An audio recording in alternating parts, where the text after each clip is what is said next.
damos la bienvenida a Gandhi Monter Corona, filósofo por la Universidad Nacional Autónoma de México. Pues estamos viviendo una situación de necropolítica y de necroeconomía brutal y que se va intensificando en la era de Trump. ¿Qué es la necropolítica? La necropolítica es un enfoque teórico que busca explicar ciertos fenómenos sociales, políticos y económicos muy contemporáneos. Particularmente surge a principios del siglo XXI con un autor, con un filósofo que se llama Achille Mbembe. Pues básicamente la idea es, previamente hay un concepto en la teoría estándar de ciencias sociales y filosofía, que es la biopolítica, donde ahí la cuestión es que las sociedades modernas lo que hacen es hacer vivir a las poblaciones y dejar morir a otras. Bueno, la diferencia sustancial con la necropolítica es que es una forma de gubernamentalidad, de disciplinar, controlar y gestionar las poblaciones a través del hecho de hacer morir, ¿no? Entonces, hacer morir es una forma de gubernamentalidad en la necropolítica, y el autor Membe particularmente va a citar casos como, por ejemplo, el apartheid en Sudáfrica y la situación de la guerra con Israel y Palestina. Entonces, en una definición muy general, es eso, ¿no? Hacer morir como una forma de gubernamentalidad a las poblaciones. eh, y eso se vuelve posible a través de un empobrecimiento y una precarización y marginación siempre constante, ¿no? Hay un pasado colonial en estos lugares donde las vidas de los habitantes están eh, inferior a la de las metrópolis. Ese tipo de prácticas y eh, de distinción de los ciudadanos es lo que vuelve posible que haya unas vidas que, digamos, están en el margen y se controlan y se dominan políticamente a través de su gestión de muerte.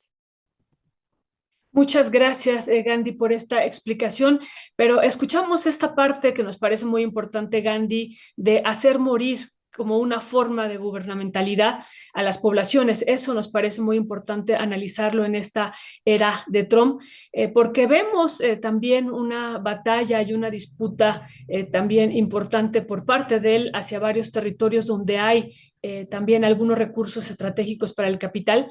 Y hemos visto, ¿no? Por ejemplo, esta discusión que hay en torno a comprar Groenlandia, donde hay varios recursos estratégicos para Donald Trump, pero también, ¿no? Apropiarse, como digo, ya ahorita ha callado un poco en torno a eso, pero cuando iniciaba su administración, apropiarse del canal de Panamá. Digo, finalmente decidieron que los chinos salieran y ya no se renovara pues el contrato que tenían ellos de la ruta de la seda, o sea, lograron ahí un triunfo, pero vemos presiones hacia otros lados del mundo ahora, también en Ucrania, por las tierras raras, por el petróleo, por el gas, y hacia otros lados que ellos ya tienen, pero que está también una fuerte presión, por ejemplo, el caso de Alaska, donde también hay recursos estratégicos, y que esto implica también el hacer morir como parte de esto que tú decías, de una forma de gubernamentalidad, Gandhi. Sobre esto, ¿qué podríamos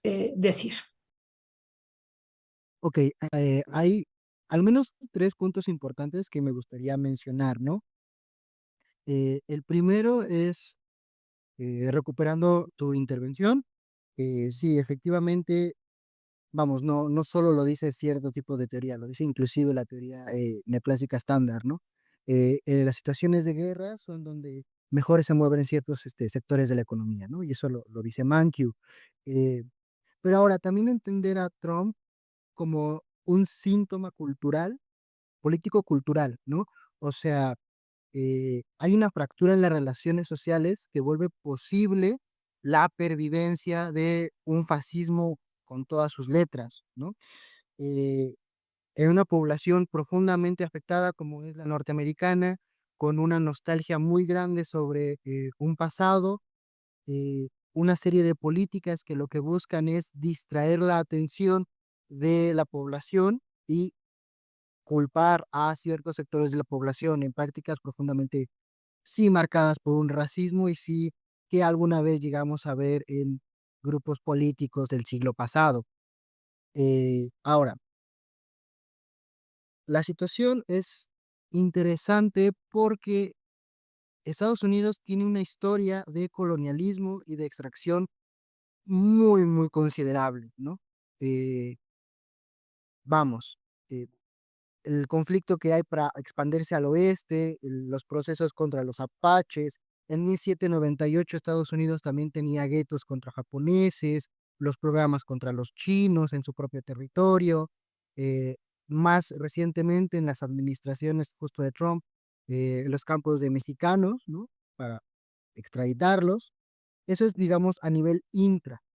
A nivel hacia afuera hay una tendencia histórica de ese país hacia tomar territorio, ser extractivista, y eso, digamos, si lo leemos desde una perspectiva muy teórica, obedece a ciertas interpretaciones, por ejemplo, las de Rosa Luxemburgo, el mismo Marx, sobre la necesidad de expander eh, los mercados, tener mejores y más baratas materias primas y perpetuar una relación colonial con otras regiones, ¿no? Eh, Atentar contra la soberanía de estos lugares y estar dispuesto a pasar por encima de el tipo de vida que haya de por medio, ¿no? El caso norteamericano es relevante ahorita, pero es igual de importante lo que sucede en por ejemplo, la política exterior que tiene Canadá o que tienen algunos otros países del llamado primer mundo con otras regiones, ¿no? La Unión Europea para con ciertas regiones de África, pero esta expansión para tener mejores materias primas, más baratas, en el marco de una revolución tecnológica, pues es, digamos, coyuntural, es tendencial en el proceso económico contemporáneo, ¿no? Lo estamos viviendo ahorita en estas regiones, pero todo indica que la tendencia va a ser que este tipo de enfrentamientos, de nuevas guerras, de conflictos donde la vida humana es marginalizada y precarizada, pues va a ser en temas mucho más elementales como el agua, ¿no? Sí, este tema del agua se vuelve crucial, ¿no? Muy, muy importante, como tú señalas. Y bueno, y en este contexto, entonces, en términos generales, Gandhi, esta forma, ¿no? Una forma de instrumentar el gobierno, de hacer morir en lugar de hacer vivir a las poblaciones, ¿no? En esta parte, ¿cómo estarías tú analizando ya en general el gobierno de Donald Trump, ¿no? La necropolítica en la era de Donald Trump en su conjunto, no solamente con la acción que ha tenido con los migrantes o hacia estos territorios, pues que implicaría despojarlos o comprarlos como si fueran una mercancía con todo y las personas incluidas o apropiarse de algunos territorios. En general, ¿tú cómo estarías analizando este gobierno en términos de la necropolítica? Sí, eh, primero creo que es un tema que ha sido muy bien explorado por una diversidad de autores, autoras. Está, por ejemplo, Messerschmitt en 2020 sobre la relación entre la necropolítica de Trump y la gestión del COVID-19. Están los trabajos de Ariadna Esteves, por ejemplo, en situaciones migratorias. Pero para responder muy puntualmente son dos momentos, ¿no? Primero es eh, la cuestión interna de la propia política norteamericana y la gestión de qué vidas se les permite vivir, se les estimula vivir y cuáles no. Hace no mucho, Trump saca esta idea de la Golden Card, que es como una Green Card, pero para gente multimillonaria, ¿no? Con la idea de no recibir ya gente pobre, sino gente que esté dispuesta a invertir en el país. Hay otro punto también importante y es este empobrecimiento de la población norteamericana, diríamos pues legal, o que al menos lleva algunos años ya, es tendencialmente marcada con situaciones como, por ejemplo, el serio problema que tienen, el problema sanitario que tienen en relación con las drogas y el consumo de drogas, ¿no? O sea, hay ciudades enteras que tienen problemas muy fuertes, Baltimore, Cincinnati, donde las poblaciones ya precarizadas, pues son mucho más vulnerables a entrar a una dinámica de consumo de sustancias cada vez más nocivas y cada vez más intensas, ¿no? El fentanilo, por ejemplo, es una epidemia ya declarada en muchas ciudades, ¿no? Y eso solo se vuelve posible cuando el Estado ha dejado de garantizar salud pública, vida digna y posibilidades de reproducir nuestra vida de forma normal, ¿no? Entonces, una vez que el Estado ya previamente ha marginalizado y soterrado poblaciones, el hecho de que entren en estas dinámicas de muerte social, estas personas que están socialmente ya muertas, eh, pues es casi como un desenvolvimiento tendencial. Eh, Estas poblaciones, por ejemplo, son en su mayoría afroamericanas, que están marcadas por un racismo estructural de norteamericano, ¿no? Eso también es un tema importante porque no solo se ejerce un control sobre el hacer morir, dejar morir, e incluso abiertamente asesinar a poblaciones al externo, sino también al interno hay una estratificación muy, muy selectiva de qué poblaciones y qué tipo de personas les interesa a el discurso, digamos, profundamente neoliberal e hipercapitalista de un gobierno. Eh, Ahora, en la cuestión un poco más internacional, estamos en el contexto de una migración masiva, ¿no? Es contemporáneo no solo en esta parte del mundo, sucede en Europa, sucede en otras regiones, y esta situación lo que genera es una desvinculación de quiénes son migrantes, ¿no? Estas personas están desvinculadas tanto del Estado, tanto del territorio, tanto de la defensa de sus derechos. Son vidas expuestas a un montón de vejaciones eh, que en el marco jurídico no se pueden defender porque no son ni de aquí ni son de allá. Esto, por ejemplo, la literatura especializada se conoce como nuda vida, ¿no? Vidas que cualquiera puede dar muerte de forma impune. Bueno, eso también es una tendencia a nivel internacional, ¿no? Esa gestión de los cuerpos es también un tema contemporáneo. Lo que se hace con los migrantes en las fronteras, lo que se les utiliza y las situaciones en franca esclavitud en las que están en diferentes fronteras, pues nos muestra ese cambio tendencial a nivel global. A nivel particular, en la gestión de Trump hay sí una discriminación, en todo caso una estratificación de la población muy, muy selectiva. Hay también una serie de prototipos muy similares en cuanto a propaganda y discurso con el fascismo del siglo pasado. eh, y también hay un extraño y complejo proceso en el que se conjunta la idea del buen empresario o del empresario exitoso como sinónimo de el político eficiente, ¿no? Entonces, un buen empresario pareciera tiene su correlato en ser un buen político, ¿no? Es una de las razones por las cuales, por ejemplo, Trump y una serie de personas han llegado a puestos de elección popular. Hay una articulación muy, muy estratégica de la nostalgia y de la frustración de sus poblaciones, y en lugar de tratar de responder los casos más urgentes de la problemática social, económica y de salud norteamericana, lo que hay es una desviación de la atención que apela a sentimientos de superioridad, que apela a un racismo estructural en la conformación del Estado-nación de Estados Unidos, eh, esta idea de querer regresar al sueño americano, pero sí hay un lucro muy, muy fuerte con esta nostalgia y con esta división eh, social, ¿no? Con esta marginación de ciertos grupos que al parecer son incómodos a un régimen, pero que en realidad lo único que tienen es que sirven de chivos expiatorios, ¿no? Porque hay algo interesante con este fascismo contemporáneo. Algunos le llamarán tecnofascismo, pero vamos, que también utilizaba mucha tecnología el régimen de Goebbels, ¿no? Eh, y es el asunto y el modo en cómo pues, se va constituyendo que las opiniones personales se vuelven cosa de agenda pública, ¿no?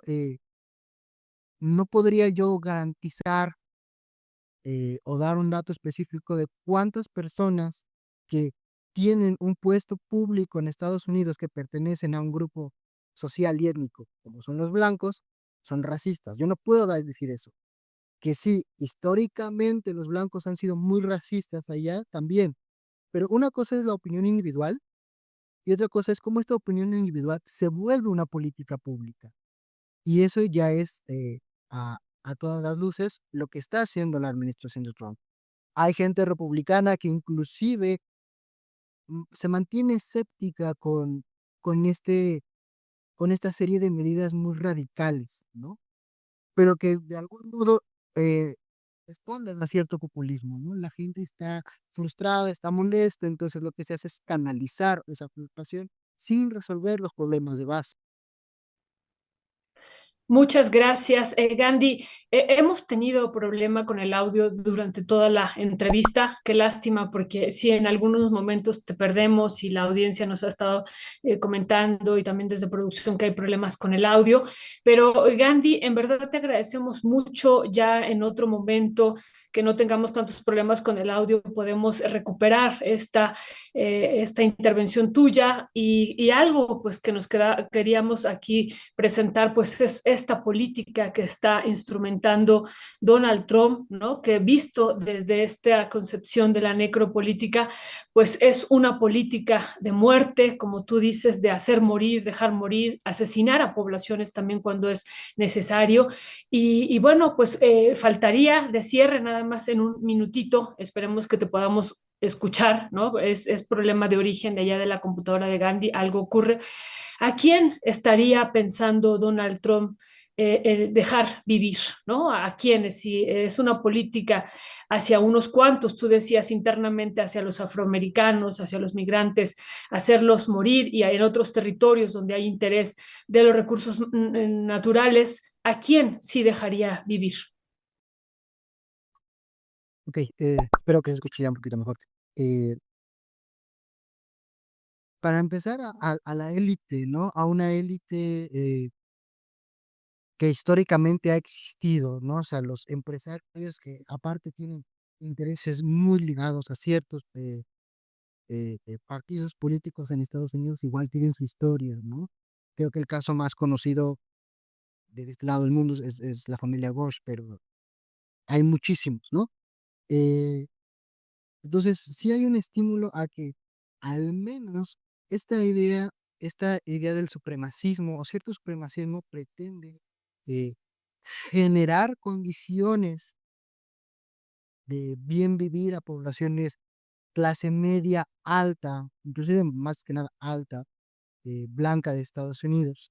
Y eso lo único que va a tener es generar una polarización ya existente, ¿no? O sea, la gente que es rica se va a ver mucho más rica y la gente que vive en situaciones de precariedad lo va a hacer aún más. No importando, por ejemplo, si sean republicanos o no, la idea de que la clase media va a bajar su nivel de ingreso mientras hay grupos muy privilegiados como, no sé, Elon Musk y otros consorcios allá, pues van a incrementar su riqueza. El problema también es, te mencionaba hace rato la cuestión de, de la epidemia de droga, pero también es un problema social muy fuerte los homeless, ¿no? No tenemos nosotros dimensión de lo que es un homeless en comparación con la ciudad de Estados Unidos. O sea, ya es un asunto de que personas que pueden trabajar, tienen un trabajo estable, no pueden pagarse un piso, ¿no? Viven en sus autos. Entonces, eso es lo único que va a hacer con una política profundamente de libre mercado, profundamente de libre competencia, donde va a beneficiar solo a grupos muy pequeños, pues lo que va a tener como implicación es eh, la incrementar la brecha social, ¿no? La gente con privilegios se va a privilegiar más y va a cerrar más su coraza, mientras el grupo más vulnerable pues va a bajar más. Muchísimas gracias, Gandhi Monter Corona. Gracias por habernos acompañado. Gandhi Monter Corona, filósofo por la UNAM y maestro en ciencias económicas por la UAM. Te mandamos un fuerte abrazo, todo nuestro agradecimiento.